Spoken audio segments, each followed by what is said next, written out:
Ohio woman has been indicted on murder charges in the deaths of at least four men in what Ohio Attorney General office call a serial killing. Rebecca Arbor, age 33, is accused of meeting men for sex acts at hotels in Ohio's capital city of Columbus before drugging them and then robbing them. Four of Auburn's alleged victims died of overdoses between December of 2022 and June of 2023. A fifth victim survived, according to the Attorney General's office, and investigators believe that there may be more victims. Quote, don't buy sex in Ohio. It ruins lives and costs you yours. Auburn faces 4 counts of murder, 4 counts of involuntary manslaughter, 5 counts of aggravated robbery, 5 counts of felonious assault, 5 counts of corrupting others with drugs, 1 count of tampering with evidence, and 4 counts of trafficking in drugs. All of the charges are felonies. Should Auburn be convicted of all charges, she faces decades in prison. She is currently being held in Franklin County Jail. Auburn, from Northeast Columbus, has no significant criminal history until earlier this year when police state that she began meeting men for sex and drugging them and then robbing them. Records show that she at least has one child and had a daughter who died at the age of 18 days. In November of 2016, Auburn gave the men fentanyl before robbing them. The meetings were believed to have taken place at hotels in Northwest Columbus. The fatal overdoses occurred on January 15th, April 1st, April 13th, and June 17th, the indictment stated. And the fifth victim, who survived, met Auburn on December 13th of 2022. In September, authorities charged Auburn in connection with the January 15th case that resulted in the death of 30-year-old man. In that case, Auburn was charged with aggravated robbery, felonious assault, murder, corruption of another with drugs, trafficking in drugs, and illegal manufacturing of drugs.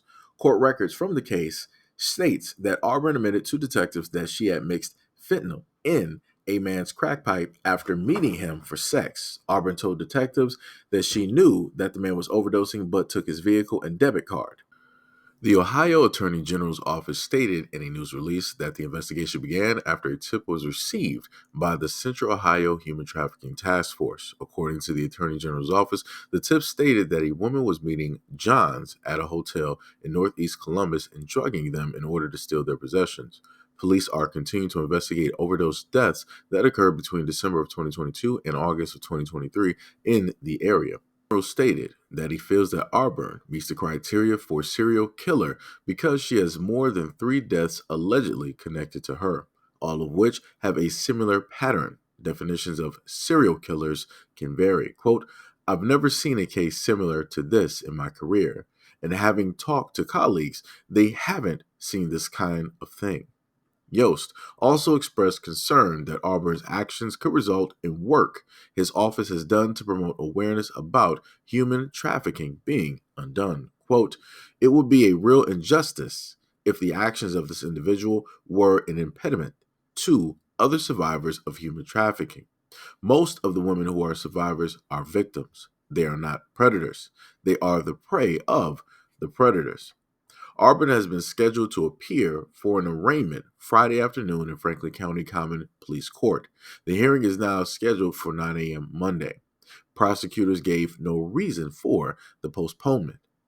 So again, we have another story of a woman going out there knowing specifically and exactly what it is that she's doing for the purposes that she knows that she wants. She's doing this because she knows that these men are very easy targets. She knows that there are a lot of men that are desperate, that are lonely, that's just looking to spend a little bit of time out of their life with a woman that normally they more than likely might not be able to actually do. So she decides to set herself up as a type of a worker.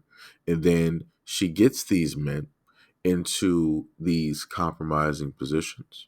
And she proceeds to also use drugs to make sure that these men are completely out. And then she takes everything from them.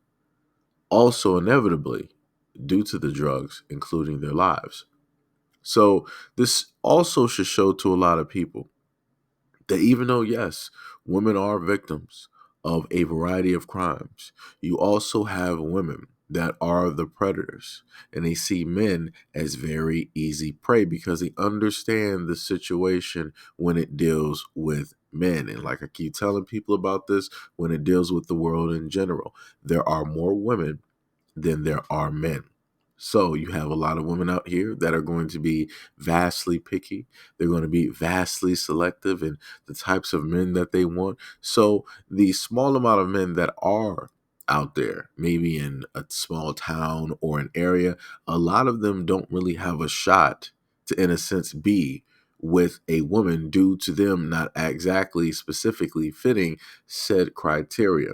So you have a lot of men that would rather opt to be with a person for one night for whatever situation. Maybe it's their job, maybe it might be because of their mental health, or maybe they might also have drug issues as well, right? Or a variety of things. And again, she used all of this information specifically to her advantage so that she can be even more of a predator than what she already is. Just like the attorney general basically stated that, hey, realistically, normally in these types of situations, we have women that are normally seen as the prey. And then you would have men as the predators. But like I said before, people really have to pay attention and understand what is going on here. This is something that didn't just start. This is something that has been going on throughout history. These are things that have been noted. So nobody should realistically be too shocked at all. But the main message that I really do want to bring home is that for a lot of men out here, I understand that the situation is very bleak. I understand that you may face some type of desperation, but you have to stay smart because you have a lot of people out here, especially women, that will understand your desperation and they will use that against you since that is your go-to weakness at this moment in time. So because that is a lot of men's weaknesses, this is why situations and stories like this arise more often than not. This is why I've covered stories that happen in Atlanta. This is why I've covered stories that's happened in New York. This is why I've covered stories that's happened in Florida and many other places around the world as well. Because again, a lot of guys are very desperate for a little bit of time and a little bit of attention when it deals with women. So that's all I'm saying. People need to be more aware, people need to be more conscious, and people need to pay attention.